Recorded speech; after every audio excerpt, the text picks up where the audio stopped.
पुढे जाऊ नका हो. मागे रे.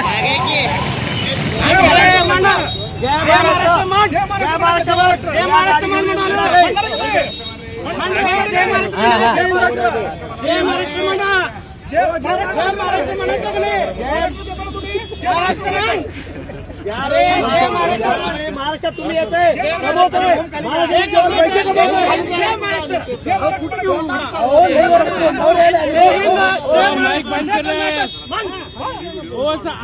माईक बंद केले. सांगा सांगा त्यांना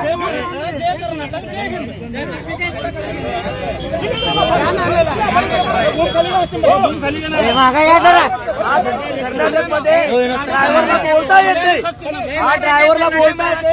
सुशिक्षित ड्रायव्हर असे लोक कर्नाटक ड्रायव्हर भरती करतात.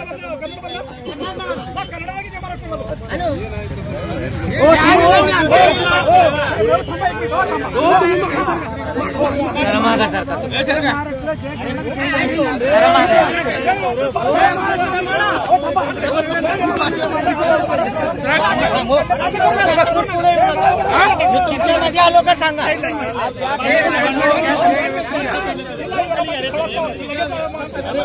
तुमच्यामध्ये मी मग बाजूला मध्ये आलो नाही. तुम्ही डायरेक्ट पुढे ढकलून यायला लागलो मला.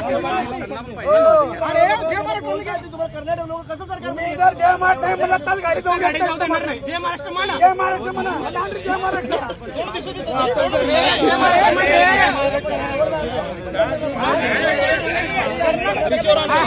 जय हिंद जय महाराष्ट्र जय कर्नाटक.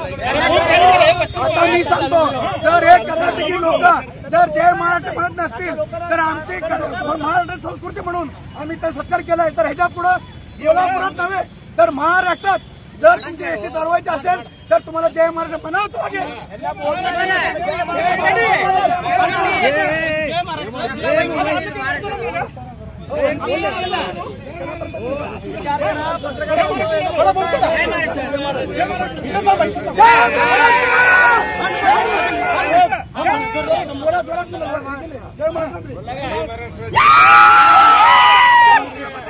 महाराष्ट्र जय कर्नाटक म्हणण्याची आमची तयारी आहे. तर यांनी महाराष्ट्र म्हणलं नाही त्यांना काळा फसून आम्ही पाठवलेला आहे.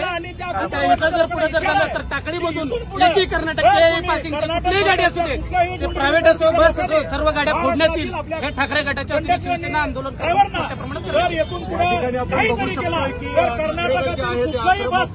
मोठ्या प्रमाणात आपण सत्कार केलाय. बरं इथून पुढे त्यांचा सत्कार होणार नाही तर बाळासाहेब ठाकरे उद्धव ठाकरे यांचा जो शिवसेना पक्षाच्या वतीनं त्यांना जशाच तसे उत्तर दिलं जाईल. आणि इथून पुढे आम्ही कर्नाटकात एकही गाडी भाषेमध्ये ज्या पद्धतीनं लिहिलं गेलं ते आपण पाहू शकतोय. आपल्यासोबत आंदोलक आहे. काय सांगा.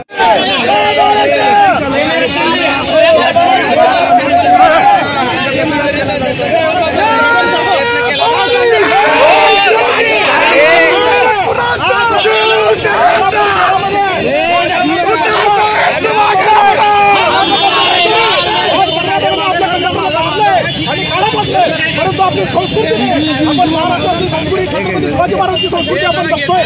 मग त्याच्यामुळं आज या कंडक्टर आणि ड्रायव्हरचा आपण या महाराष्ट्रामध्ये त्यांचं स्वागत करतो. परंतु या कर्नाटक सरकारला एकच सांगणं आहे जर तुम्ही अशाच प्रकारची जर मुजुरी या महाराष्ट्रातील कंडक्टर आणि ड्रायव्हरवरती केला आज आम्ही त्याचा सत्कार केलाय. उद्या त्यांचा तोंड सुद्धा फोडल्याशिवाय आम्ही का बसणार नाही. कारण आज कर्नाटक सरकारची मुजुरी हे एकदा दोनदा नाही असं 4-5 वेळा आमच्या कंडक्टर आणि ड्रायव्हरची झालेली आहे. पण त्याच्यामुळं कर्नाटक सरकारला हे मोठा इशारा आहे की इथून पुढे आमच्या कंडक्टरला आणि ड्रायव्हरला तुम्ही जर सन्मानाची वागणूक नाही दिलं तर आज आम्ही जे सत्कार केलंय ही आपली संस्कृती आहे. मग त्याच्यामुळं इथून पुढे जर त्यांनी काहीतरी कर्नाटक सरकारने त्याच्यावरती निर्णय नाही घेतला तर महाराष्ट्रामध्ये शिवसेना उद्धव बाळासाहेब ठाकरे पक्षाच्या वतीने जशाच तसे उत्तर कर्नाटकची एक सुद्धा गाडी या महाराष्ट्रामध्ये आम्ही फिरून येणार नाही.